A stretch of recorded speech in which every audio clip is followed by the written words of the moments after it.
Hello मेरे प्यारे से दोस्तों, जैसा कि हमने पिछले एपिसोड में देखा था कि ग्रैंड एल्डर ने शी हाउ से कहा होता है कि उसे जल्द से जल्द इमॉर्टल हिल माउंटेन में जा करके अपने लिए वेल डिवाइन बम्बू एसेंस और साथ में येलो स्प्रिंग फ्रूट हासिल करना होगा। उसे रिफाइन करके शी हाउ को यहाँ पे अपनी बॉडी को और भी ज़्यादा स्ट्रांग बनाना होगा। तब शी हाउ उनके द्वारा दिया गया वो दोनों ही सीक्रेट टेक्निक को कल्टीवेट करने के काबिल हो सकता है। तब जाके शी हाउ खुद की ही बॉडी को इमॉर्टल एंशियंट सीड में कन्वर्ट कर सकता है। मेरे प्यारे दोस्तों, इस एपिसोड को स्टार्ट करने से पहले मैं अपने व्यूवर्स और जिन प्यारे भाइयों ने मेरी पिछली वीडियो पे कमेंट किया है, मैं उन सबको तहे दिल से धन्यवाद कहना चाहता हूँ। साथ में मेरे नए व्यूवर्स, आप भी इसी तरीके से कमेंट कर सकते हैं। मैं आपके कमेंट का स्क्रीनशॉट लेके अपनी नेक्स्ट वीडियो में उसे शो ज़रूर करूँगा। साथ में मेरे प्यारे दोस्तों, वीडियो अच्छी लगी हो तो प्लीज़ चैनल को लाइक शेयर सब्सक्राइब करके अपने दोस्तों के साथ इस वीडियो को ज़रूर शेयर करें। और आपको ये वीडियो कैसी लगी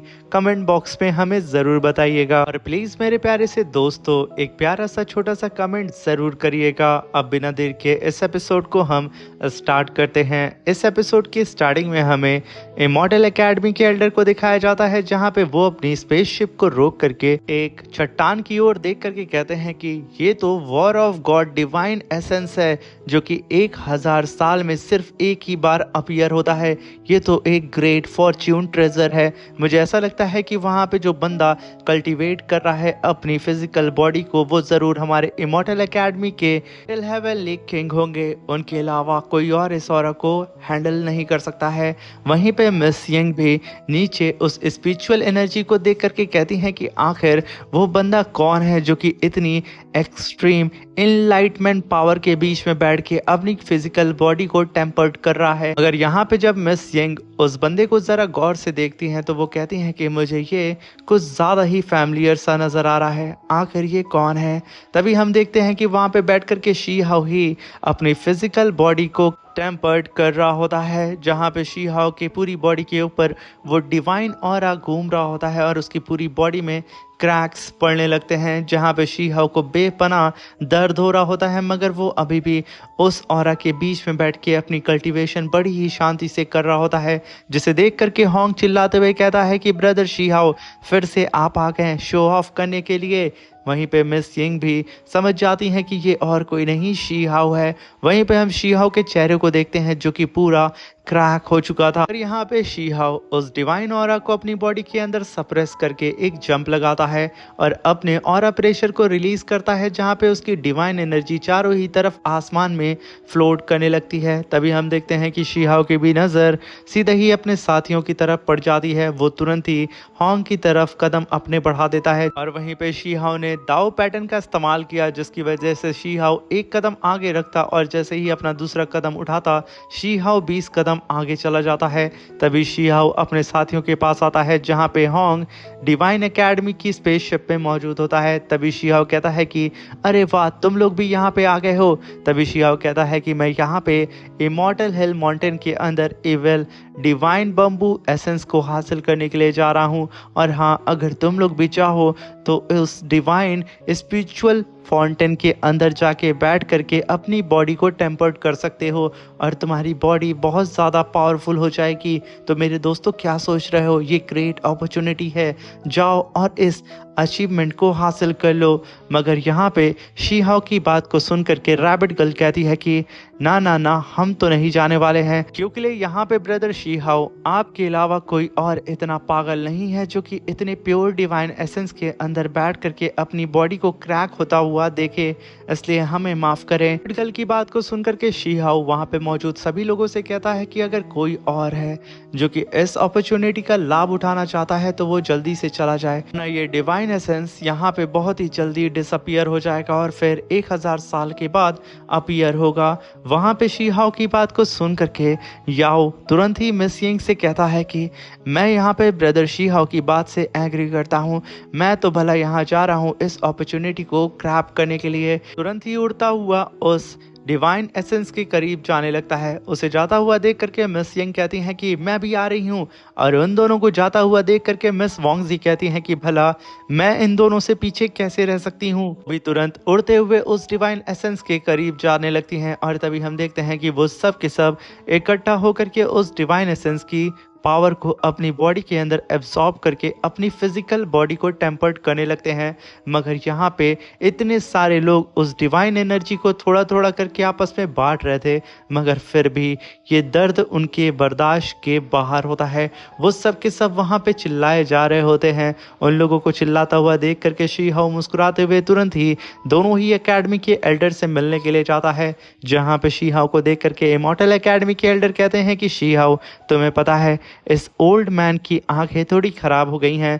जब तुम वहाँ कल्टीवेशन कर रहे थे तो मुझे लगा मेरे लिटिल हेवनली किंग वहाँ पे कल्टीवेशन कर रहे हैं, क्योंकि ऐसी डिवाइन पावर को हैंडल कर पाना किसी के बस की बात नहीं होती है। मगर तुमने मुझे गलत साबित कर दिया। मुझे तो अब तक लगता था कि लिटिल हेवनली किंग के अलावा कोई और यहाँ पे पावरफुल है ही नहीं उनके लेवल का।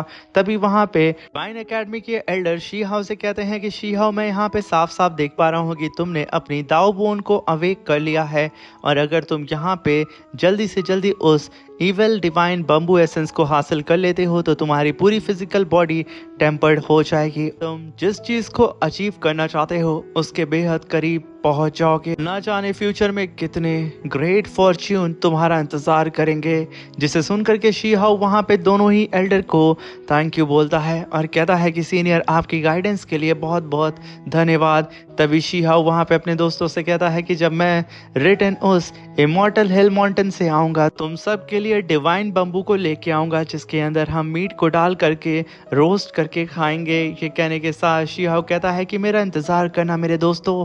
ये कहने के साथ शी हाओ इमॉर्टल हिल माउंटेन की तरफ निकल जाता है। तभी सीन शिफ्ट होता है और हमें इमॉर्टल हिल माउंटेन के रास्ते का सीन दिखाया जाता है, जहाँ पे शी हाओ एक चट्टान के ऊपर आके खड़ा हो चुका था और उसके नीचे कई सारे स्पिरिट्स मौजूद होती हैं। तभी शी हाओ वहाँ पे अपनी हेवनली केव टेक्निक को परफॉर्म करता है और अपनी पावर को रिलीज करता है। तभी वहाँ पे शी हाओ नोटिस करता है कि वहाँ पे जितनी भी स्पिरिट्स होती हैं वो सब की सब चिल्ला रही होती हैं कि मैं यहाँ पे इमॉर्टल एकेडमी के जीनियस को मार दूंगा। कोई कहता है कि मैं डिवाइन एकेडमी के होली सन को ख़त्म कर दूंगा। कोई कहता है कि मेरे हाथ में एंशिएंट इमॉर्टल टेक्निक लग गई है। तभी शी हाओ कहता है कि बेहतर यही होगा कि मैं यहाँ से आगे बढ़ जाऊँ, क्योंकि ये सारी ही स्पिरिट हीरोइक स्पिरिट है इमॉर्टल माउंटेन की। अगर यहाँ पे भूल करके भी मैं इन स्पिरिट के झांसे में आ गया और इन हीरोइक स्पिरिट ने मुझे टच कर लिया तो मैं कई घंटों के लिए इनके इल्यूजन में फंस जाऊंगा और मेरा समय बर्बाद होगा। शी हाओ वहाँ से भागने लगता है और वो हीरोइक स्पिरिट अब शी हाओ का पीछा करने लगती हैं और वो सब अपनी शॉट से शी हाओ के ऊपर अटैक कर देती हैं। शी हाओ उन सारी शॉट से बचता है और अपनी इमॉर्टल द लव शॉट को बाहर निकालता है, जहाँ पे शी हाओ ने सीधा ही अपनी इमॉर्टल द लव शॉट से उन सारी ही हीरोइक स्पिरिट के ऊपर अटैक कर दिया था।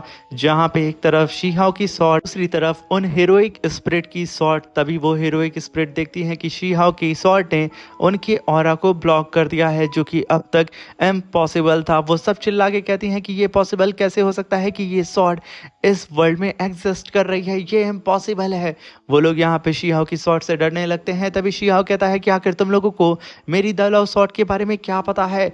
ये कहने के साथ शी हाओ तुरंत ही उन लोगों के ऊपर काफी पावरफुल पाम अटैक कर देता है, क्योंकि वो सारी स्पिरिट शी हाओ से बच के भाग रही होती हैं। मगर तभी हम देखते हैं कि शी हाओ का पाम अटैक सीधे ही जाकर के उन हीरोइक स्पिरिट की शॉट को हिट करता है, जिसकी वजह से वहां पे काफी बड़ा स्पिरिचुअल ब्लास्ट होता है और वो ब्लास्ट के आड़ में सारी ही हीरोइक स्पिरिट वहां से दुम दबा करके भाग जाती हैं। तभी शी हाओ अपनी शॉट को लेता और कहता है कि आखिर मेरी शॉट का राज क्या है, इसका ट्रू ऑरिजिन क्या है। शी हाओ एकदम कंफ्यूज होता है, मगर वो फिर भी अपना सफ़र आगे की तरफ बढ़ाने लगता है, क्योंकि उसके पास समय जो बहुत कम था। तभी हम देखते हैं कि शी हाओ फाइनली इमॉर्टल हिल माउंटेन के एंट्रेंस गेट के पास आके खड़ा हो जाता है, जहाँ पे शी हाओ के सामने एक जाइंट सा स्क्रिप्चर बना होता है और उस पेंटिंग को देख करके शी हाओ जैसे ही अपना हाथ उस माउंटेन के ऊपर रखता है वहाँ पे एनर्जी फ्लो होने लगती है। तभी उस पेंटिंग के अंदर जो ओल्ड मैन था वो धीरे धीरे करके वहाँ पे वर्चुअल फॉर्म में अपीयर होने लगता है। वो शी हाओ से कहता है कि क्या तुम यहाँ पे अपॉर्चुनिटी के तलाश में आए हो बच्चे। तभी वो पलटता है, तभी शीहाओ कहता है कि क्या आप जिंदा हैं? तभी वो ओल्ड मैन कहता है कि नहीं, ये सिर्फ मेरी एक छोटी सी कॉन्शियसनेस है। वो शीहाओ से कहता है कि अगर तुम भी यहाँ पे उस डिवाइन बम्बू एसेंस को हासिल करने के लिए आए हो तो तुम्हें इस रास्ते से इमॉर्टल हिल माउंटेन के अंदर जाना होगा और वहाँ पे जा करके अपने ट्रायल को देना होगा। तभी शीहाओ उस पोर्टल को देखता है और वो बिना ही वक्त ज़ाया किए तुरंत ही उड़ते हुए उस पोर्टल के अंदर एंटर कर जाता है। जैसे ही शीहाओ उस पोर्टल के अंदर एंटर किया था, वो उससे बाहर निकलता है। तभी वो ओल्ड मैन शीहाओ से कहता है कि बच्चे, एक बात का ध्यान रखना, इमॉर्टल हिल माउंटेन का ट्रायल बहुत ही ज़्यादा खतरनाक है। जितनी ज़्यादा पावरफुल तुम्हारी कल्टीवेशन और तुम्हारी फिजिकल बॉडी होगी, उतना ही ज़्यादा पावरफुल तुम्हारा ट्रायल भी होगा। इसलिए अपना ध्यान रखना हर एक कदम पे। तभी हम देखते हैं कि शीहाओ जैसे ही इमॉर्टल हिल माउंटेन के अंदर आया था, आसपास का एटमॉस्फेयर बदल चुका था और उसके ऊपर कई सारी हीरोइक स्पिरिट्स ने अटैक कर दिया था, जो कि बीस्ट फॉर्म में होती हैं। ये देख करके शीहाओ फिर से बहुत ही तेज़ी से पीछे हटने लगता है, मगर वो हीरोइक स्पिरिट बीस्ट उसके पीछे लग जाते हैं। इसलिए शीहाओ बिना ही वक्त ज़ाया किए थंडर एम्परर आर्मर को समन कर लेता है और अपनी थंडर लाइट से उन सबको हिट करता है, मगर यहाँ पे उन स्पिरिट का बाल भी बाका नहीं होता है। इसलिए शीहाओ ना चाहते हुए भी वहाँ पे अपनी फिर से इमॉर्टल दालाओ स्वॉर्ड को बाहर निकालता है। उसकी स्वॉर्ड जैसे ही बाहर निकलती है, वो घंघोर तबाही मचाना शुरू कर देती है। उस स्वॉर्ड को देख करके सारी ही हीरोइक स्पिरिट बीस्ट डर करके वहाँ से भागने लगते हैं, मगर पल भर में शीहाओ की दालाओ इमॉर्टल स्वॉर्ड ने तबाही इस कदर मचाई थी कि वहाँ पे एक भी हेरोइक स्पिरिट बीस्ट मौजूद ही नहीं होता है। तभी शीहाओ अपनी स्वॉर्ड को वापस बुलाता है और उसे पकड़ के कहता है कि आखिर मेरी स्वॉर्ड का ऑरिजिन क्या है? आखिर ये हेरोइक स्पिरिट बीस्ट जो कि किसी चीज़ से या फिर किसी भी पावरफुल ऑब्जेक्ट से डरते नहीं हैं, आखिर ये मेरी स्वॉर्ड से डर क्यों रहे हैं और मेरी स्वॉर्ड इन्हें पल भर में मार कैसे दे रही है? आखिर इसका पहला लॉर्ड कौन था? अब यहाँ पे शीहाओ बिल्कुल कंफ्यूज होते हुए उड़ते हुए अपनी स्वॉर्ड को रखता है और आगे की तरफ बढ़ने लगता है, जहाँ पे फाइनली शीहाओ के सामने माउंटेन हिल का ट्रायल लैंड अपीयर हो जाता है, जिसे देख करके शीहाओ उस माउंटेन हिल ट्रायल लैंड के सामने आके खड़ा हो चुका था। तभी वहाँ पे आवाज़ आती है कि बच्चे, अगर तुम इस डिवाइन बम्बू एसेंस को हासिल करना चाहते हो तो तुम्हें यहाँ पे अपनी ट्रू स्ट्रेंथ के दम पे मुझे हराना होगा।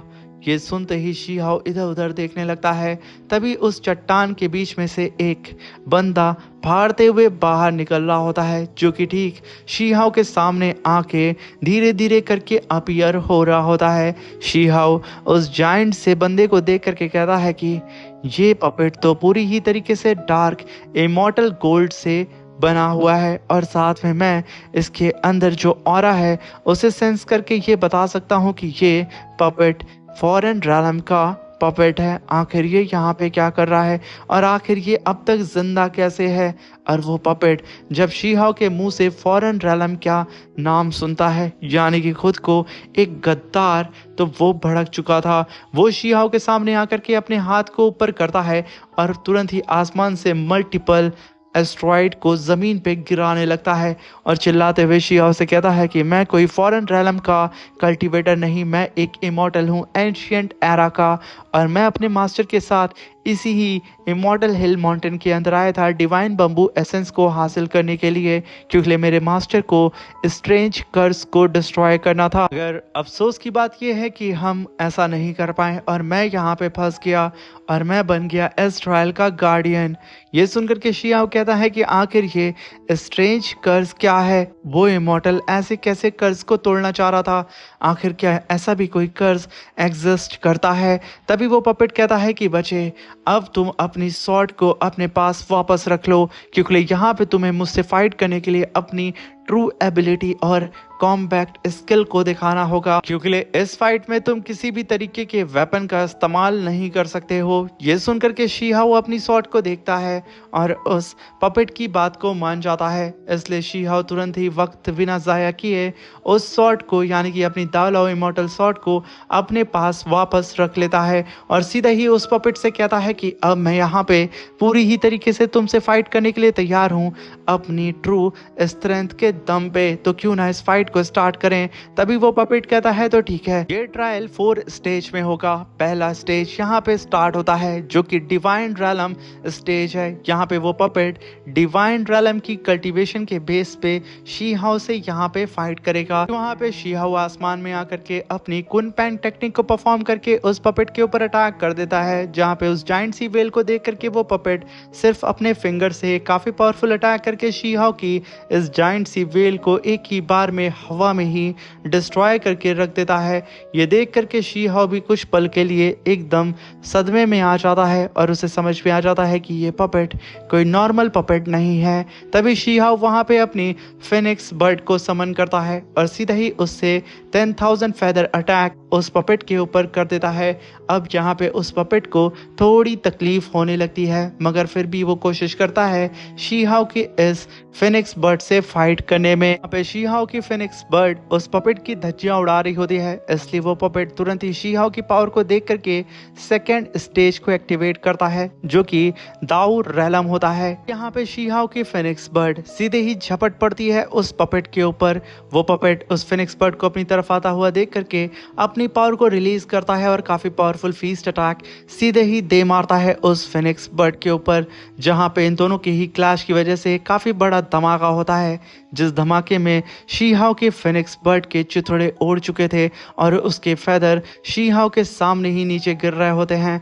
मगर यहाँ पे शीहाओ को थोड़ा भी रेस्ट करने का मौका मिलता उससे पहले ही वो पपेट शीहाओ के ऊपर कूद करके अटैक कर देता है। शीहाओ उस पपेट के सारे ही अटैक को डॉज करते हुए इधर उधर भाग करके खुद को बचाता है और साथ में कहता है कि ये पपेट तो मुझसे कल्टीवेशन लेवल में काफी ज्यादा आगे है, मुझे जल्द से जल्द इस फाइट को जीतना होगा वरना ये पपेट मुझे हरा देगा। जहाँ पे उस पपेट ने अपने मल्टीपल हैंड से शीहाओ को कैप्चर कर लिया था, फिर शीहाओ उसके स्पिरिचुअल हैंड को वहां पे डिस्ट्रॉय करके बच जाता है और तभी शीहाओ पीछे हट करके 6 पाथ ऑफ रिइंकार्नेशन टेक्निक को परफॉर्म करता है और वो अब यहाँ पे मल्टीपल चेन को समन करता है और उससे चारों ही तरफ से उस पपेट को कैप्चर करने लगता है, जहाँ पे वो पपेट उन सारी ही चेन्स को देखते हुए हंसता है और अपनी पावर को वहाँ पे रिलीज करने लगता है, जिसकी वजह से उस पपेट ने पल भर में ही शीहाओ के इस बाइंडिंग चेन को डिस्ट्रॉय करके रख दिया था और वो यहाँ पे शीहाओ के ऊपर अटैक करने लगता है, जहाँ पे शीहाओ अपने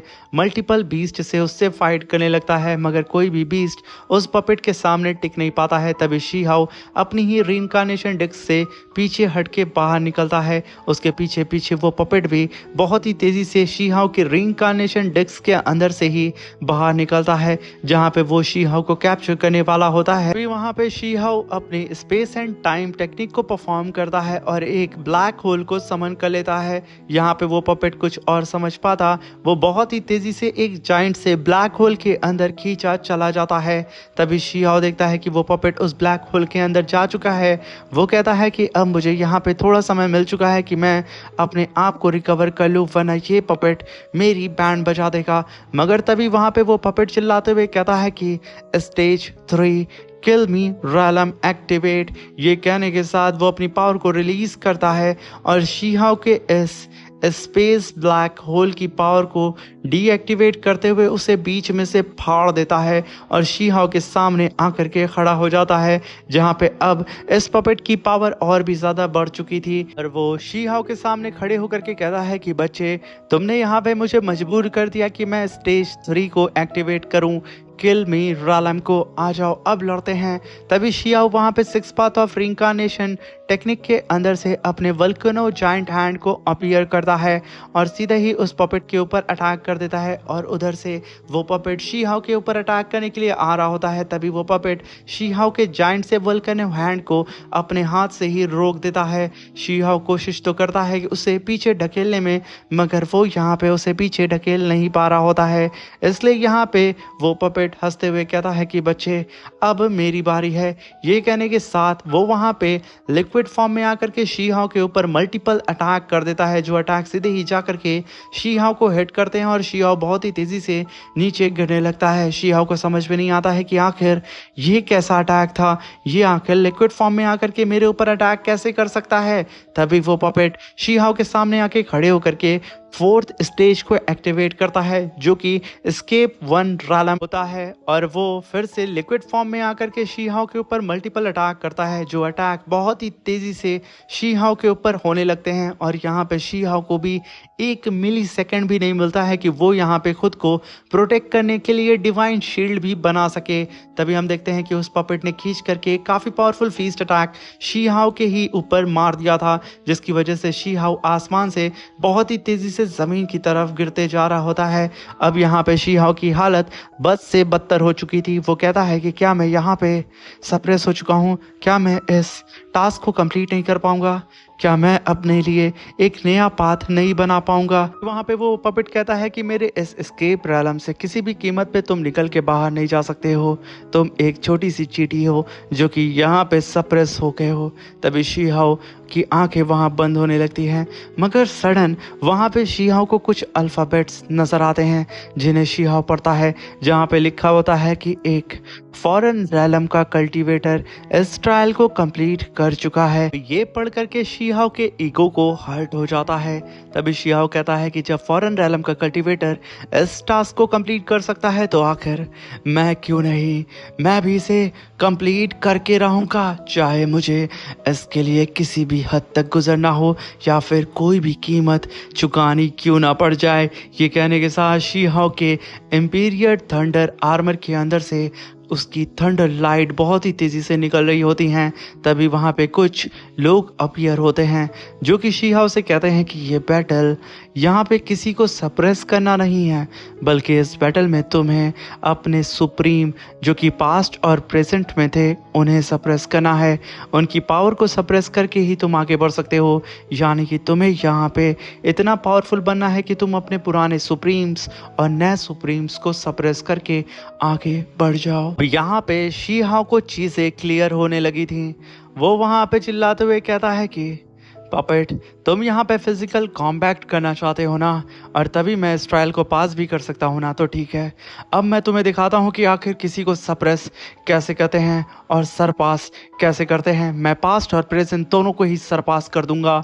ये कहने के साथ शी हाओ ने अपनी पावर को रिलीज करना स्टार्ट कर दिया था, जिसकी वजह से उसकी पावर बहुत ही तेजी से फ्लक्चुएट होने लगती हैं। तभी शी हाओ वहाँ पे हेवनली केप टेक्निक को परफॉर्म करता है और साथ में सेक्स पाथ ऑफ रिइंकार्नेशन टेक्निक को भी उसके साथ फ्यूज कर देता है, जहाँ पे शी हाओ कहता है कि अब मेरी ही बॉडी सीड है। ये कहने के साथ शी हाओ अपनी पावर को रिलीज करते हुए अपने चारों ही तरफ एक प्रोटेक्टिंग बैरियर बना लेता है।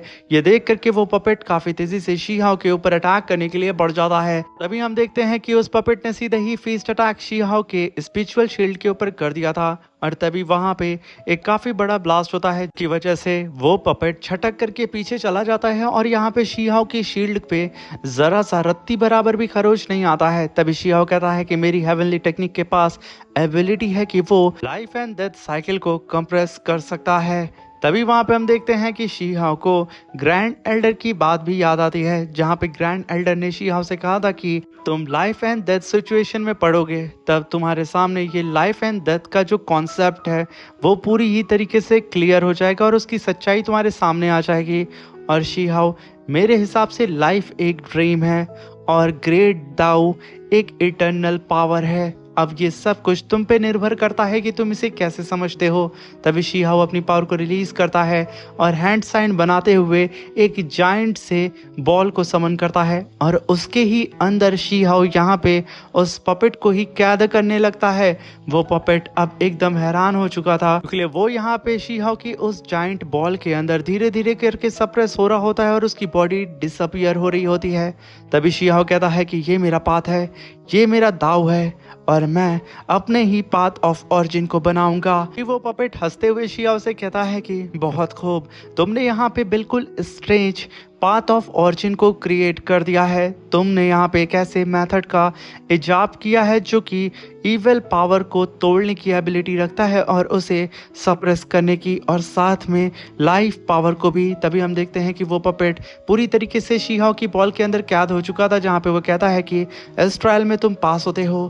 तभी उसकी आवाज़ बंद हो जाती है और शी-हाओ सीधे ही अपनी उस बॉल के सामने आके खड़ा हो चुका था, क्योंकि असल में एक इमॉर्टल सीड की तरह नजर आ रही होती है, जिसके बारे में अभी हमें नहीं बताया जाता है, मगर ये शी-हाओ के ही द्वारा बनाई गई एक इमॉर्टल सीड ही हमें लग रही होती है। जहाँ पे शी-हाओ कहता है कि अब मुझे इसके अंदर से डेथ क्यूआई पावर को निकालना होगा, मगर तभी शी-हाओ कहता है कि नहीं, आखिर मैं ये कैसे कर सकता हूँ, क्योंकि डेथ क्यूआई की पावर पूरे ही वर्ल्ड में हर एक तरफ फैली हुई है। लाइफ एंड डेथ को कभी भी हम सेपरेट नहीं कर सकते हैं। ये कहते हुए शी-हाओ वहाँ पे एकदम कंफ्यूज होने लगता है, मगर तभी उसकी जो इमॉर्टल सीड होती है, इसे हम यही कहेंगे, वो वहाँ पे यिंग एंड यांग फॉर्मेशन बनाने लगती है। ये देख के शी-हाओ के होश उड़ जाते हैं और वो कहता है कि क्या मैंने यहाँ पे फाइनली अपने एक पाथ को बना दिया, क्या मैं अब खुद के ही पाथ पे चलूंगा, अब मुझे यहाँ पे किसी भी और के पाथ की ज़रूरत नहीं है। ये कहने के साथ शी-हाओ उस यिंग एंड यांग एनर्जी को अपनी बॉडी के अंदर एब्सॉर्ब करने लगता है और कहता है कि हाँ, मैं ये फील कर पा रहा हूँ, ये मेरा ही पाथ है। ये कहने के साथ शी-हाओ की खुशी का यहाँ पे ठिकाना नहीं होता है। जैसे ही शी-हाओ ने इस स्पिरिचुअल ऑरा को अपनी बॉडी के अंदर एब्जॉर्ब किया था, वो तुरंत ही ज़मीन पे आके लैंड करता है और अपने इंपीरियर थंडर आर्मर को डीएक्टिवेट करता है, मगर तभी हेवन में हेवन दाओ अपीयर हो जाते हैं सुप्रीम हेवनली पनिशमेंट को लेकर के, जहाँ पे शी-हाओ आसमान में देख करके कहता है कि हेवन दाओ फाइनली तुम आ चुके हो, क्योंकि मैंने यहाँ पे एक नया पाथ जो बना दिया है, मगर यहाँ पे मुझे रत्ती बराबर भी तुमसे डर नहीं लग रहा है। हिम्मत है तो आ जाओ, मैं भी देखता हूँ कि आखिर तुम्हारे सुप्रीम हेवनली पनिशमेंट के अंदर कितनी ताकत है कि वो मुझे यहाँ पे मेरे पाथ पे चलने से रोक सकता है। आ जाओ। शी-हाओ ने सीधे ही हेवन दाओ को ही ललकार दिया था। इसी के साथ मेरे प्यारे दोस्तों, ये शानदार सा एपिसोड खत्म होता है। साथ में मेरे प्यारे दोस्तों, इसके आने वाले एपिसोड बहुत ही ज्यादा खतरनाक होने वाले हैं, क्योंकि शी-हाओ को जैसे जैसे लाइफ एंड डेथ की अंडरस्टैंडिंग उसकी बढ़ती रहेगी, उसके कितना पावरफुल कोई भी इस एरा में नहीं होगा। इसी के साथ ये एपिसोड खत्म होता है।